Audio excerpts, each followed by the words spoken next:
ഗപ്പിയും അമ്പിളിയും ഈ രണ്ട് ചിത്രങ്ങളിലൂടെ മനുഷ്യജീവിതത്തിൻ്റെ നിസ്സാരതകളിൽ പോലും ആഴമുള്ള കഥകൾ കണ്ടെത്തിയ ജോൺ പോൾ ജോർജ് തൻ്റെ സിനിമാ ഭാഷയെ കൂടുതൽ ആത്മപരിശോധനാത്മകമായ തലത്തിലേക്ക് ഉയർത്തുന്ന പുതിയൊരു സിനിമയുമായി എത്തിയിരിക്കുന്നു.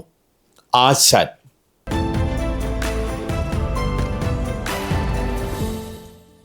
ആശാൻ ഒരു കഥ പറയുന്ന സിനിമ മാത്രമല്ല, സിനിമ എന്ന മാധ്യമം തന്നെ സ്വയം ചോദ്യം ചെയ്യുന്ന ഒരു സൃഷ്ടിയാണ്. അതിൻ്റെ ഉള്ളിൽ കോമഡിയും ട്രാജഡിയും ഒരേ സമയം ഒഴുകുന്നുണ്ട്. അതുകൊണ്ട് തന്നെ ഈ ചിത്രം ശക്തമായ ഒരു മെറ്റാ കോമഡി ഡ്രാമ സിനിമയാണ്. സ്വയം സിനിമാ ലോകത്തെയും കഥ പറയുന്ന രീതികളെയും ഹാസ്യവും മാനുഷിക സംഘർഷങ്ങളും ചേർത്ത് ആത്മപരിശോധന ചെയ്യുന്ന ഒരു സിനിമ ശൈലി. സിനിമയുടെ കേന്ദ്രഘടന സിനിമയ്ക്കുള്ളിലെ സിനിമയാണ്.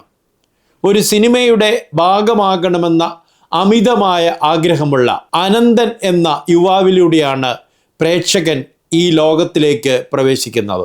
വിഷ്വൽ എഫക്ട്സ് ആർട്ടിസ്റ്റായി ചെറു സിനിമകൾക്ക് കൃത്രിമ ഭംഗികൾ സൃഷ്ടിക്കുന്ന അനന്തൻ ഒരു സിനിമയുടെ ക്രൂവിൽ അസിസ്റ്റൻ്റായി കയറുന്നു. ഒരു കാലത്ത് സൂപ്പർ ഹിറ്റുകൾ സമ്മാനിച്ചെങ്കിലും ഇപ്പോൾ വിജയത്തിനായി പോരാടുന്ന സംവിധായകൻ KSRന്റെ പുതിയ സിനിമയിലേക്കാണ് അനന്തന് അവസരം ലഭിക്കുന്നത്. എന്നാൽ സിനിമയിലേക്കുള്ള പ്രവേശന കവാടം ഒരു പരീക്ഷണമാണ്. ബിൽഡിങ്ങിൻ്റെ നടുവിൽ കിണർ വരുന്ന ഒരു ഫ്ലാറ്റ് സമുച്ചയം കണ്ടെത്തുക. ആ അന്വേഷണമാണ് അനന്തനെ ആശാനിലേക്ക് എത്തിക്കുന്നത്. അതോടെ സിനിമ നിർമ്മാണത്തിൻ്റെ ഭ്രമവും യാഥാർത്ഥ്യവും ഒരുമിച്ച് തുറന്നു വരുന്നുണ്ട്. അനുഗ്രഹീത നടൻ ഇന്ദ്രൻസ് അവതരിപ്പിക്കുന്ന ആശാൻ ആ ഫ്ലാറ്റിൻ്റെ കെയർടേക്കറാണ്. എന്നാൽ അദ്ദേഹത്തിൻ്റെ സാന്നിധ്യം അതിനു പുറത്തേക്ക് വ്യാപിച്ചതാണ്. ആ ഫ്ലാറ്റിൽ താമസിക്കുന്നവരുടെ ജീവിതത്തിൻ്റെ നാഡിയാണ് ആശാൻ. കുട്ടികൾ മുതൽ മുതിർന്നവർ വരെ അദ്ദേഹത്തിൻ്റെ വാക്കുകൾ കേൾക്കുന്ന ഒരു വിചിത്ര സാമൂഹിക ഘടന ആ ഫ്ലാറ്റിൽ രൂപപ്പെട്ടിട്ടുണ്ട്.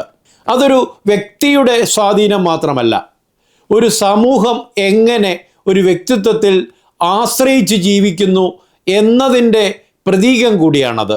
സിനിമയിൽ ചെറിയൊരു വേഷം ചെയ്യണമെന്ന ആശാന്റെ ആഗ്രഹം ആദ്യം ഒരു തമാശയായി തോന്നാം. എന്നാൽ പിന്നീടത് മനുഷ്യൻ്റെ അംഗീകാരത്തിനായുള്ള ഏറ്റവും സത്യസന്ധമായ ആഗ്രഹമായി മാറുന്നുണ്ട്. ഇവിടെയാണ് സിനിമയുടെ കോമഡി ഘടകം പ്രവർത്തിക്കുന്നത്. ആശാന്റെ വ്യക്തിത്വം പലപ്പോഴും ചിരി ജനിപ്പിക്കുന്നുണ്ട്. പക്ഷേ ആ ചിരി ശുദ്ധ വിനോദമല്ല, അത് മനുഷ്യൻ്റെ നിലനിൽപ്പിനായുള്ള നിശബ്ദ അപേക്ഷയാണ്. ഈ ഹാസ്യം പിന്നീട് ട്രാജഡിയിലേക്ക് വഴിമാറുന്നു. അതാണ് ഈ സിനിമയുടെ ഏറ്റവും വലിയ ശക്തി. മെറ്റാ സിനിമയുടെ തലത്തിൽ ചിത്രം കൂടുതൽ ശക്തമാകുന്നത് സിനിമ വ്യവസായത്തെ സിനിമ തന്നെ പരിഹസിക്കുന്ന രംഗങ്ങളിലാണ്. സൂപ്പർ സ്റ്റാർ സംവിധാനങ്ങൾ, നിർമ്മാതാക്കളുടെ സാമ്പത്തിക അപകടങ്ങൾ, അർത്ഥമില്ലാത്ത ചില സിനിമകളുടെ പ്ലാസ്റ്റിക് ഉപരിപ്ലവത എല്ലാം ഈ സിനിമയുടെ ഉള്ളിൽ തന്നെ വിമർശിക്കപ്പെടുന്നുണ്ട്. ഈ വിമർശനത്തിൻ്റെ പശ്ചാത്തലത്തിൽ ഒരു റാപ്പ് സംഗീതം സിനിമയിലുണ്ട്. അതൊരു സ്റ്റൈലിസ്റ്റിക് പരീക്ഷണമല്ല, സിനിമയുടെ തെറ്റായ വഴികളെ തുറന്നു കാണിക്കുന്ന ശക്തമായ സ്വയം പരിഹാസമാണ്. കലയുടെ വിശുദ്ധത നഷ്ടപ്പെടുമ്പോൾ സിനിമ എങ്ങനെ ഒരു ശൂന്യ പ്രദർശനമായി മാറുന്നു എന്നതിൻ്റെ ദൃശ്യപ്രതീകമായി ആ ഭാഗങ്ങൾ നിലകൊള്ളുന്നുണ്ട്. ഡ്രാമാറ്റിക് തലത്തിൽ സിനിമ വളരെ ആഴമുള്ള മാനുഷിക സംഘർഷങ്ങളാണ് അവതരിപ്പിക്കുന്നത്.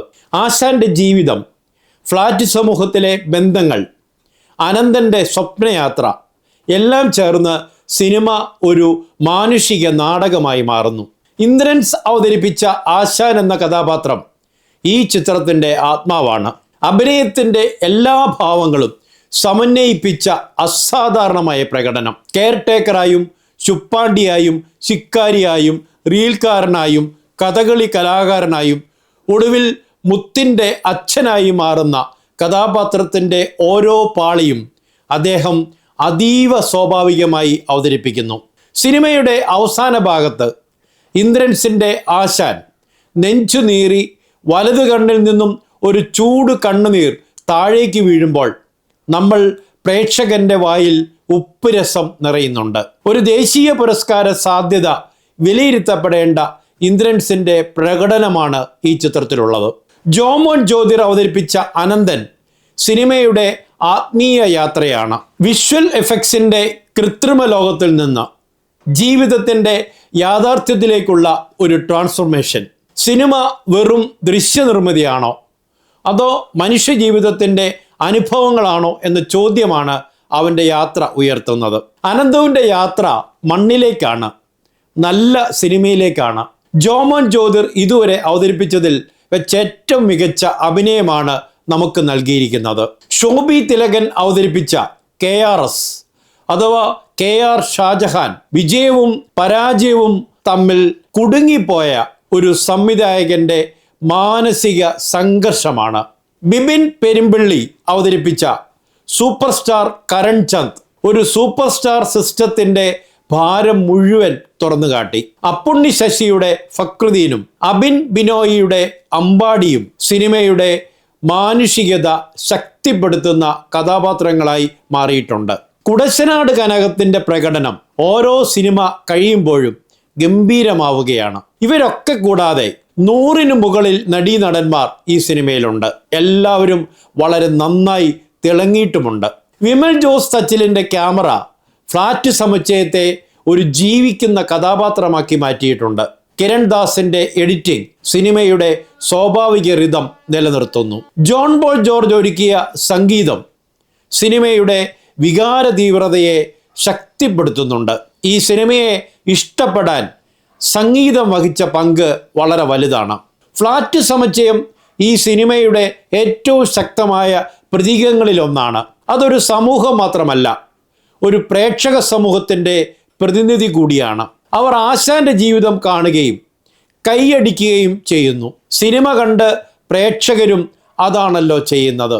ഈ സമാന്തര ഘടന സിനിമയുടെ മെറ്റാ സ്വഭാവത്തെ കൂടുതൽ ശക്തിപ്പെടുത്തുന്നു. ചിത്രത്തിൻ്റെ തുടക്കത്തിലും അവസാനത്തിലും കഥകളി കലാകാരനായ അനന്തുവിൻ്റെ അച്ഛൻ്റെ സാന്നിധ്യം സിനിമയ്ക്ക് ഒരു ആത്മീയ വ്യാപ്തി നൽകുന്നുണ്ട്.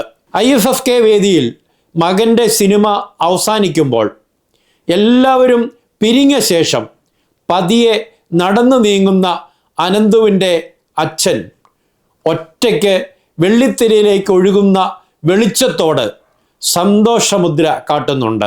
അതീവ ഹൃദയസ്പർശിയായ ഒരു ദൃശ്യം. സിനിമ നിർമ്മിച്ച് പരാജയപ്പെട്ടവർക്കാണ് ജോൺ പോൾ ജോർജ് ആശാൻ എന്ന ഈ സിനിമ സമർപ്പിച്ചിരിക്കുന്നത്. ഈ ചിത്രത്തിൻ്റെ മെറ്റാ സ്വഭാവത്തെ കൂടുതൽ ആഴപ്പെടുത്തുന്നതാണിത്. വിജയത്തിൻ്റെ ആഘോഷങ്ങൾക്കപ്പുറം പരാജയങ്ങളുടെ വേദനയും കലാകാരൻ്റെ ആത്മസംഘർഷവും സിനിമ തുറന്നു കാണിക്കുന്നുണ്ട്. ഒരു ബാഡ്മിൻ്റൺ കോർട്ടിൽ പോലും സിനിമ നിർമ്മിക്കാമെന്ന് കാണിച്ചുകൊണ്ട് സിനിമയുടെ ഭൗതിക പരിധികളെ പോലും സംവിധായകൻ ചോദ്യം ചെയ്യുന്നുണ്ട്. എന്നാൽ സിനിമ കേവലം ഒരു ഭൗതിക നിർമ്മിതിയല്ല, അത് സൃഷ്ടിപരമായ ഒരു ധ്യാനമാണ്. ഈ ബോധ്യം ഈ സിനിമ നമുക്ക് നൽകുന്നുണ്ട്. ജോൺ പോൾ ജോർജിൻ്റെ ആശാൻ എന്ന ഈ സിനിമയ്ക്ക് ചിലയിടങ്ങളിൽ കോൺസെൻട്രേഷൻ കുറയുന്നതിൻ്റെ ഒരു ലാഞ്ചനയുണ്ട്. വലിച്ചിൽ ഇത്തിരി കൂടിയോ എന്നും തോന്നുന്നുണ്ട്. സിനിമയിലെ കഥകളി കലാകാരനായ ഇന്ദ്രൻസ് സിനിമയുടെ അവസാന ഭാഗത്ത് ഉമിത്തി പോലെ നീറുന്നുണ്ട്. ക്രൂരതയുടെ പേ പിടിച്ച പുലി കടിച്ചു കീറിയ തൻ്റെ മകൾ മുത്തിനെ തേടി അലയുന്ന ഒരച്ഛൻ്റെ കെടാത്തി. പ്രാണരക്ഷയ്ക്കായുള്ള അവസാന നിലവിളി കേൾക്കുന്നില്ലേ എന്ന് മമ്മൂട്ടിയുടെ ശബ്ദത്തിൽ നമ്മൾ ഈ സിനിമയിൽ കേൾക്കുന്നുണ്ട്. മാംസത്തിൻ്റെ രുചി നുണങ്ങിയ പുലികൾ നമുക്ക് ചുറ്റും നിറയുന്നുണ്ട്. ഇന്ദ്രൻസ് അവതരിപ്പിക്കുന്ന അച്ഛനെ മകൻ തിരികെ വിളിക്കുന്നുണ്ട്.